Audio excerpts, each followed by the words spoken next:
الجزء الاول قلت لك ان البورده الصغيره دي بتعمل حاجات غريبه في امن الشبكات وفي الامن السيبراني. تعالوا بقى نعرف ازاي حته البتاع دي بتعمل كل ده. السر كله في الكارت الرابح اللي معاه، المعالج بتاعها واللي مدمج معاه واي فاي وبلوتوث في نفس الوقت. وبسبب الامكانيات دي المبرمجين قدروا يبرمجوها ويعملوا بقى اختبار اختراق، يعني من الاخر بيختبروا بيها قوه حمايه شبكتك عشان يعرفوا ثغراتها قبل ما حد غريب يستغلها. الاي اس بي 32 تقدر تتحول لجهاز فحص محمول في جيبك، تقدر تلقط الاشارات، تحلل البيانات اللي طايره في الجو، او حتى تعمل نقطه اتصال واي فاي بنفس اسم شبكتك بالظبط عشان يختبروا مدى وعي الموظفين او المستخدمين لو حد حاول يخدعهم.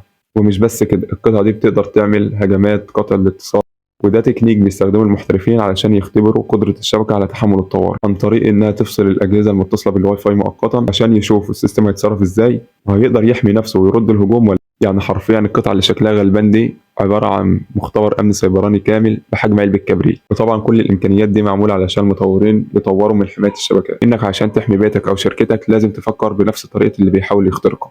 وفي النهاية الاي اس بي اثبتت ان القوة مش في الحجم، القوة في الكود البرمجي اللي هتكتبه جواه. وعشان ما يبقاش كل كلامنا نظري، فالفيديو الجاي هشارك معاكم تجربتي وانا ببرمجها وازاي قدرت اخليها تطلع 20 شبكة واي فاي سبام في نفس اللحظة. فعشان ما نحرقش كتير، استنى الفيديو الجاي وصلي على النبي.